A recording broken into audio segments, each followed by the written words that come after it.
and welcome back to another episode of the Soul-u-tions podcast. Today, I have a very, very special guest for you. I am going to be introducing you to a friend and colleague of mine, Dr. Chavonne Perotte, as in a lot, because we like her a lot.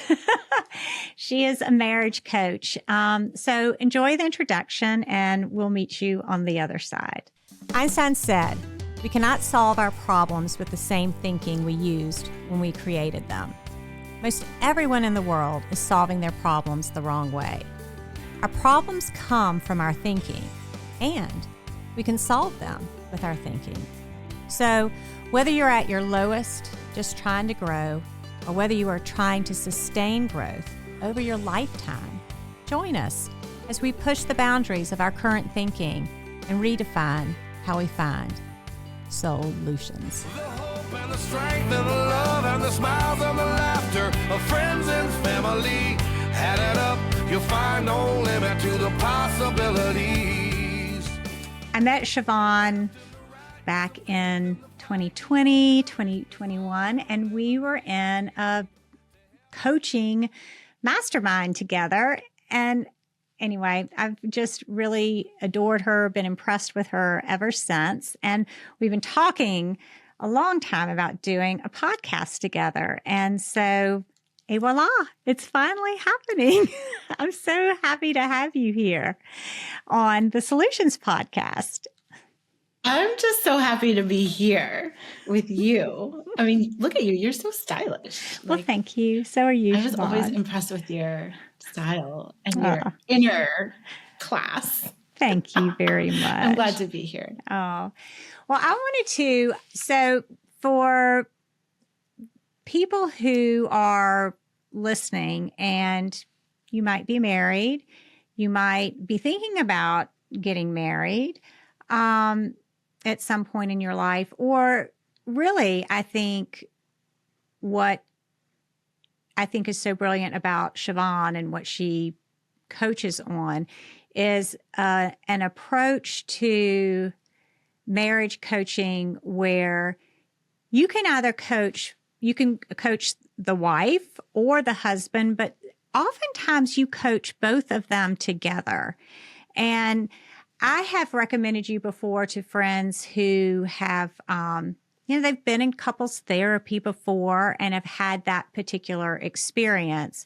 But I think when couples work with you, I'd love for you to just share with people how that is different from couples therapy, because don't you get that question all the time? I do with life coaching, like how's coaching different from therapy? And so I'd love for you to share with all of our listeners today about how that's different.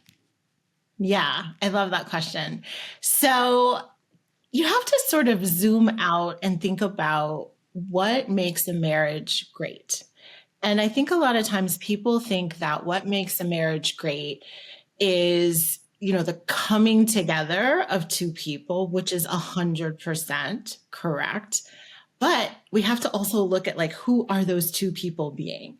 And so what I love about being able to coach the individuals is the work is about each person being their best, so then they can be better together as a couple. And that, when you think about it, creates a multiplicative effect, right? It's not just we're going to work on these issues and learn how to communicate better, but really we're both focused on an inside out transformation, which then snowballs into how we are interacting, how we're communicating, how we're connecting as a couple. And so we are always looking in my process towards the goal of, who do I want to be as a partner? What is my best that I am offering this relationship based on my own personal definition of who I want to be, who I feel called to be, who I know I can be in myself and in this relationship. When you just said that, who do I want to be as a partner? It just made me realize I don't think we ask ourselves that anywhere near enough in a marriage. I think we think about who do they expect me to be as a partner? Who would I like them to be as a partner? But very rarely do we ask, who do I want to be as a partner? Do you find that to be true? Yeah, 100%. Those are the exact questions, right? It is. Who do they need to be? How are they failing as the partner that I would like? And then, yes, that idea of like, I need to be a good partner for them based on some external definition, whether it's a definition you think that your partner is having of you, whether you have a definition that society has of you, your religious upbringing. There's so many different factors that sort of converge to create this expected identity of who we are as partners. And that is one of the things I love deconditioning people from, to really start thinking about, who do I want to be? What does it mean to me to be a good partner? What is my personal best? And I have this concept that I teach my clients. It's just called personal standards of behavior, where you are defining for yourself. You're not trying to like be a puppet and fit into some mold that isn't you, but what are your personal standards of behavior? And the reason that is so important is because when you are defining for yourself your high bar, there's no need to be resentful of anyone else. And so whenever we are trying to fit ourselves into what we think our partner wants, what we think has been asked of us by some external source, then there's this cognitive dissonance. There's this part of us that's like, I have to be that way. I should be that way. I need to be that way. But if it's not truly authentically you, the real you is going to be upset about that. They're going to be like, why are we doing this? And then blame the other person, be resentful for the other person, and really sort of abdicate responsibility, right? And so when you're really always looking at, what is my best here? What that liberates you from is from the resentment, but it also can help so much with when you believe you are doing your best and your partner isn't responding the way you want. So this is the beautiful thing that I get to see working with couples, right? It's like one person may be doing all the healthy, loving things, and maybe their spouse isn't open yet. Maybe their spouse is still holding on to something.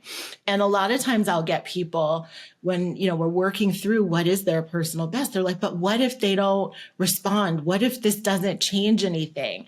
But when your only goal is, I'm being my best, it actually doesn't matter as much if your partner is immediately ready to meet you there or able to meet you there. You go on because it's the right thing for you. So in my membership, the Soul-u-tions Labs, which is a membership of women ranging from ages 25 to 75 are our oldest members. And we do a lot of work on appreciating. I call it appreciate you. It's like appreciate yourself university. But we were just talking about this in class today. And what you were just saying really touches on that. It's like when I appreciate myself, like truly appreciate the contribution that I'm making to my family, when I appreciate my contribution that I am making, as a mother or a wife, or my contribution that I'm making in handling the calendar, all of those different things, or even appreciating how I am handling other conversations, challenging conversations. When I truly take the time to listen, to stop and look and listen to that contribution I'm making and fully appreciate it, then my cup is, I'm acting from like a fuller cup, that idea that like, is your cup full or is your cup empty? Like my cup is so much fuller because I'm appreciating myself. And in return, I can appreciate my partner so much more. I can appreciate if they're going through a hard time, or I can appreciate the things that they do because I feel like maybe I'm giving myself a lot of grace in the situation and I have grace to extend to someone else. Is that kind of the same concept, isn't it? It is. It is. And I think a lot of times just hearing you reflect that back, right? Yeah. What is so good about being able to appreciate yourself and being able to appreciate your contribution is a lot of times part of the disconnect in marriage is people don't feel appreciated. Yeah. And part of that deficit in appreciation is we've not really learned how to validate ourselves, how to appreciate our own contribution, because growing up and, being shaped as children, we're always seeking the approval of our parents or seeking the approval of our educators. And so we have been taught to only value appreciating ourselves when other people tell us. And so when your marriage is hitting a season or that's just not a skill set of your partner, it can feel like, I don't have this thing. I don't know how to create it. And I'm so unhappy because I'm not experiencing it. But yes, when you are looking at yourself and you're always looking in that mirror and always looking for how can I love who I'm being? How can I love what I'm doing? Then you develop that muscle of appreciation. The way I like to describe it, this is my biology pre-med background, was you're developing receptors for appreciation, right? So like if you've never cultivated that within yourself, you only have like 2 or 3 receptors that were given to you by other people. But if you are working from the inside out and constantly depositing your own receptors of appreciation, of validation, of encouragement, love, support, all the things that you're wanting, then one, you feel fuller and your cup is full, but then also you can recognize where in your marriage that might be happening that maybe you didn't see it before because you just didn't have the capacity to receive it in a variety of ways, which is usually what's happening when I'm working with couples, especially if they're both invested in the marriage and are coming together. The foundation for that marriage being healthy and happy is already there. It's just that we're looking maybe sometimes for it to be a very specific way and haven't sort of figured out how to meet in the middle. We stay on polar opposite sides rather than looking at, okay, well, how are we both on the same page? How are we both wanting the same thing? And where are we already giving some of the things that we feel are missing in the relationship? Okay. So yeah, that really resonates because on the same call, one of our members, she said, I'm finding that as I mine, mining my daily experience and for places that I can appreciate myself, that I'm able to appreciate my partner so much more because of that. So I was wondering, what types of exercises or practices that do you recommend for people who come to work with you? Like, how do they develop that skill or develop those receptors that you're talking about? I think it all part of my process always starts with attachment styles. And it always starts with say really more about attachment styles. Yes, listen, I could spend hours on this because it is so fascinating to me. But attachment styles, for anyone who's not yet familiar, are just the ways that we learn to relate to other people, our caregivers, right? So we all have basic human and emotional needs. And as children, our adult caregivers were able to respond to those needs in certain ways, and maybe in other ways, not at all. And so we all form some adaptation to those needs either being met or unmet. And so there are 4 attachment styles. I'll just share what they are briefly. There's avoidant, there is an anxious attachment style, there's a combination of the two, and then there's secure. So when we think about how do we create that secure connection? Because that's the one where it's feeling there isn't a healthy interdependence, right? Where you feel really good about who you are as a person, and you feel really good about the connection that you're able to have with your partner, and they feel really good about who they are as an individual. So the way that we move you there is first by just having the self-awareness of, these are my wounds. These are the ways that maybe growing up, certain needs weren't met. And I have a very tender spot in my heart for when those needs aren't being met. You can call it a tender spot. You can call it a trigger. They're both the same thing in my world, where you're just extra tender there. And so when your partner is poking that, or when your partner is avoiding that, it brings up something for you. And so part of the work is always going inward to be able to filter through what part of this is really what's happening in this interaction with my spouse versus what part of this is just that tender wound being, poked a little bit, right? And so you want to be able to filter that out. And I teach an entire process for how to care for yourself, right? It is that self-compassion. It is that, being able to look at that little part of you that on, a Tuesday when you came home from school, your parent didn't respond to you the way that you really needed and wanted them to. And you've carried that in your heart into your marriage. And so now you're there and, your husband comes home from work and he did the exact same thing. And it's like really hard for you. So much of it is just being able to look at how life has shaped itself for you, the things that you needed that maybe you didn't get, and to really be that loving parent to yourself and to be that best friend to yourself and to witness yourself and say, like, it's okay that you feel this way. I think for women, especially that I work with, so much of the challenge in the marriage is feeling invalidated in their feelings, right? And so before we can ever look to our husband to validate our feelings, we have to do that. And so it starts with that awareness of what are those wounds, and then moving into a really compassionate space.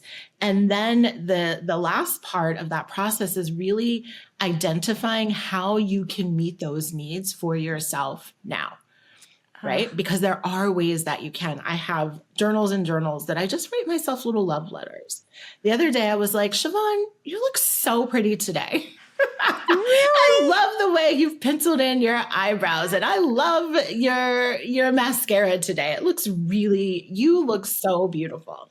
Right? So it's having those conversations with yourself, because then it puts you in a place of not being starved for it, right? And I think some of the challenges that we experience in relationships is we're starving for emotional needs to be met.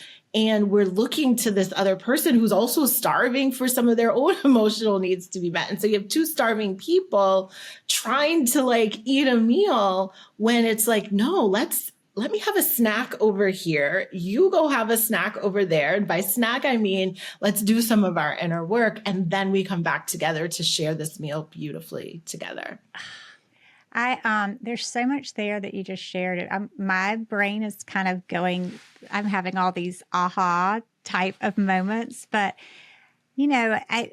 first of all, I just love the way that you frame it as tender spots. I think sometimes I don't know, that just automatically conjures a feeling of, compassion. I'm like, that's tender, right? That's just like this automatically, some way that wounded, I think I might think maybe more, I don't know, that it's more of a failing on my own, or I don't know, it seems heavier, right?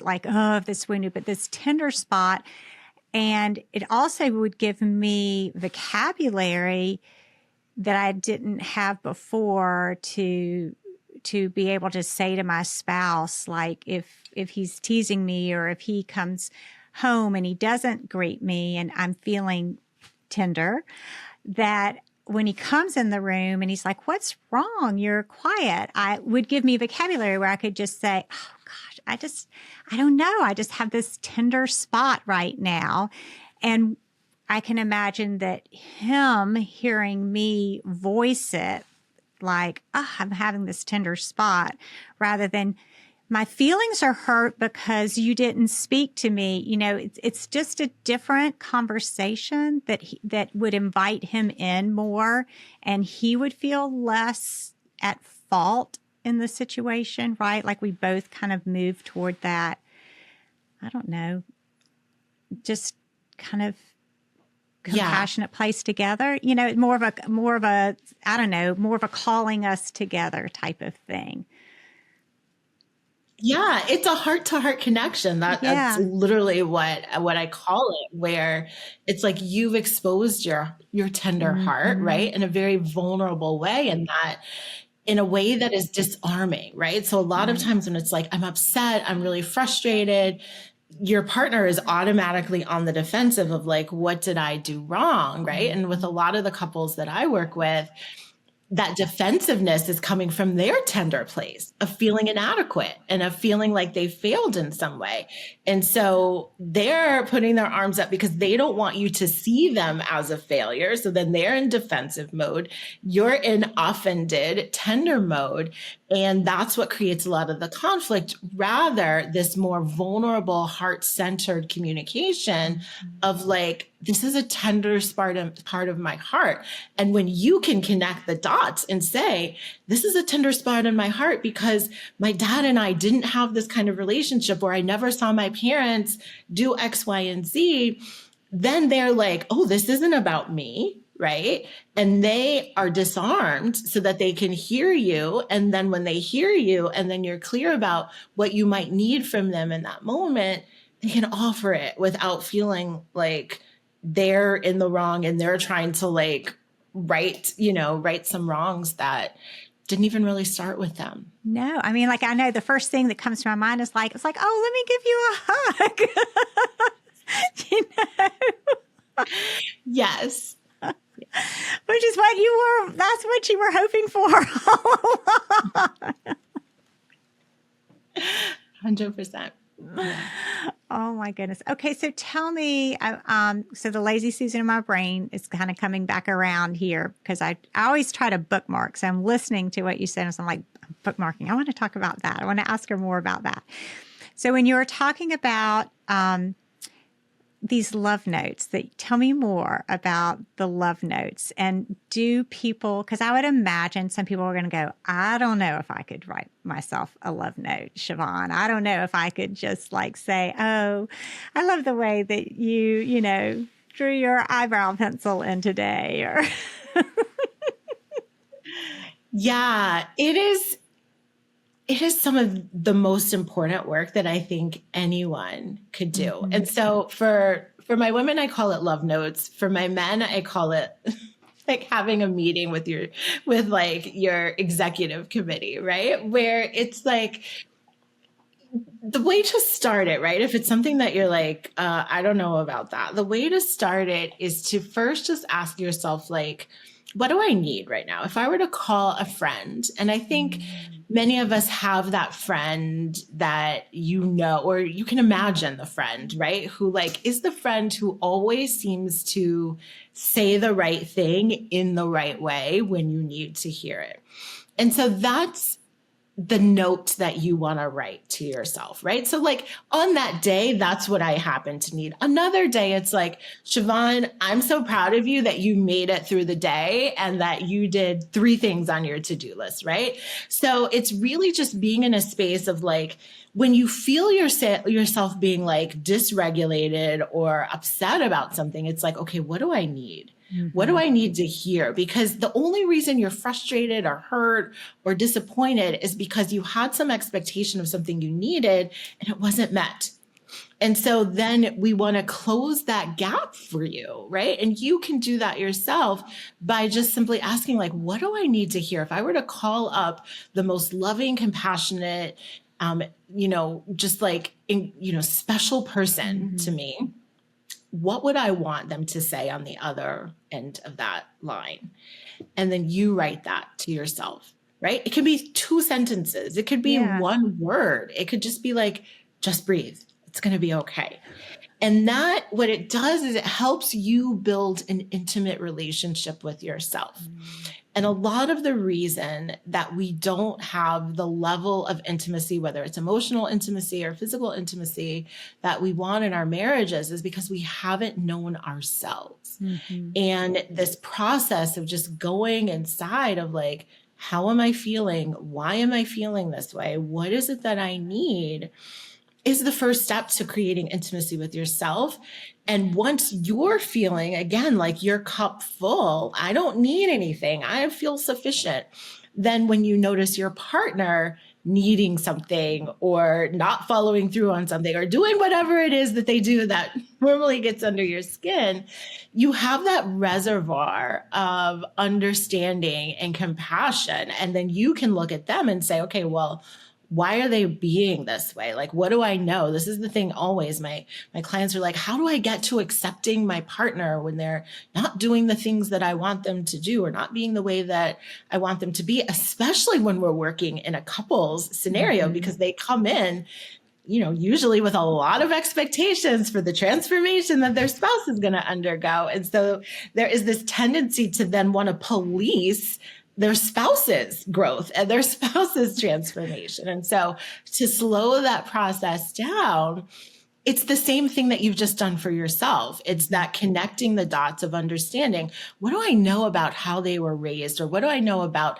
their experience as a child growing up that created some unmet needs and some tender spots in their heart? And how did they learn to cope with those tender spots? Maybe they learned to cope by shutting out. Maybe they learned to cope by being angry and aggressive. Maybe they learned to cope by pretending like nothing is wrong. And then you can have compassion for that, right? And you can still have the conversations, because I want to be clear that it isn't about like, oh, I have compassion for it, so then like nothing ever has to get better and we just let it be. But when you go through that process first for yourself and then with them, you have a different level of conversation. It is not this like angry, annoyed, frustrated conversation. It's this like, hey, this is where I am. This is where you are. What do we want to do about this? How can we both see what's happening and then make some different choices to move us forward in a way that works for both of us? Yeah, because that is, I think that is something people, that we aren't taught and that we miss. Like, we're so very action oriented, like, oh, I'm going to have the conversation, but how can I have the conversation? He always or she always takes it the wrong way. You know, you always take it the wrong way when I say such and such to you. And so understanding that, okay, let's just kind of take a time out here. What are these patterns, right? What are these patterns of communication that we have? Where do we, and where did they come from? And if we just say, well, they came from what was modeled to us in our different households, and we grew up in different households. And so this is 100% normal that we don't know how to do it. But if I'm going to ask for what I want from a place of, you're not giving it to me, right? If I'm asking this from resentment versus asking it from a place of like groundedness, this is something I would really love to have. And I guess you'd have to give the other person the opportunity to say, I don't think I can fulfill that particular need for you, but maybe I can fulfill another need. Like, do you have to have that kind of a willingness to ask and then listen to whether it's something they can give? Yeah, you really do. And the way I like to look at it is it's like we have this blank page for a blueprint, right? And it's a conversation that is grounded. And it's like, this is what I want to build. This is what I want in the marriage. And it starts with just understanding those in very broad strokes, because connection in a marriage might look very different for one person versus the other. And so you might say like, yes, I really want to be connected. Then we get more granular into like, well, what does that actually mean to you and why? And a lot of times people don't ask the why question either. It's like, well, we should be spending more quality time together, right? We have all that advice of like what you should be doing, but never looking at the why underneath it and what it is doing for you to create that. And so when you look at the underlying reason, then the way you achieve that goal could look a lot of different ways, right? So for some people, right, they love being in more communication with each other, right? So it's like that could look like a text. It could look like a phone call. It could look like spending time in the day together. There's no singular path to what any part of your marriage has to look like, but you do want to be having that conversations of like, this is the sketch of what I want to build. We can decorate each room like however we would like, but this is the sketch. This is the sketch. Do you want this type of marriage? I'm a recent empty nester, which you know, Chavonne, I've told you that. But when my husband and I, like 5 o'clock would come in the afternoon, and I don't know, it was like from 5 to 7:30. It was, to me, it was the loneliest time of the day. I'd been working all day. I'm tired. My husband wanted to go work out or hit golf balls. Like he wanted to go do something like that at the end of his day. I'm like waiting at home for him to come home and be with me and connect with me there. And then by the time he'd get home, I was annoyed. Maybe he might have had one extra glass of wine, but then I'm not. But I remember when I was telling him, like, I wanted him to come home. Like, I wanted us to be together during that time. And he was like, I really want to go work out and do something physical. But he's like, I've been asking you for the last 9 months if you wanted to come to this workout class with me at 5:30. And he had, and I had been just rejecting that. I was like, I don't want to go work out with you and all those people. I want you to come here. And it was kind of interesting. I wasn't seeing his offer of connection. And I wanted it to look a certain way. And finally I had to say, okay, Tara, he isn't totally ignoring you here. He is inviting you to connect in this particular place. I mean, how often that happens all the time, doesn't it, to couples? Like we're talking, I don't know, over each other, not really over each other, but you know what I'm saying. We're missing the offers of connection, I think. Yes, you have hit it. It is that exactly. And one of the things, again, I'm really good with like processes and just looking at things accurately. I think sometimes we have these lenses, and because of those tender spots, we see things in a certain way. And so if we had had a session and you'd said that, I would have exactly pointed that out. And it is a lot of times we are expecting things to look very specific, when what we want is we want to know, is my partner trying? Is my partner reaching out in a way that they like? And one of the sort of anchoring thoughts I teach all my clients is their needs and desires and opinions matter just as much as yours.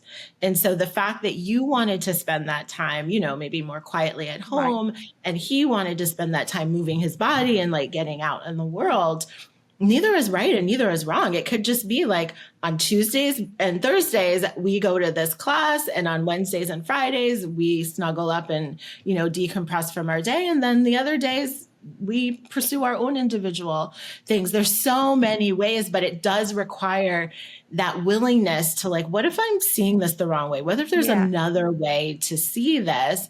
And what if both of our perspectives and both of our desires matter equally? How can we make this work and create a win-win for everyone? All right. Well, I think that's like my final takeaway from our conversation today, Chavonne, and for everybody listening is I love how can this be a win-win for everybody. Like, we're on the same team here. We are married for a reason, right? And yeah, and going from these, I guess, this idea that if I am thinking about the best version of me, what I want to, who I want to be in this marriage, right? That I can control that part of it. And then they're bringing that, right? Then it is automatically a win-win. And then it's just kind of bonus or frosting after that. Well, I know that I hate ending our conversation because, I just could talk to you for forever. But would you share with everyone where they can find you? Your podcast, I think, is an amazing resource. So share with everybody. Love Marriage Again is the name of your podcast, yes, right? That's it. Yes. Love Marriage Again with Dr. Chavonne. That's it exactly. On all podcast platforms. Yes. And I mean, she has 253 episodes. The last one is on being stuck. Like, if there's a question in your marriage, I think you could go to her podcast and find it. But also tell people how they can work with you, Chavonne.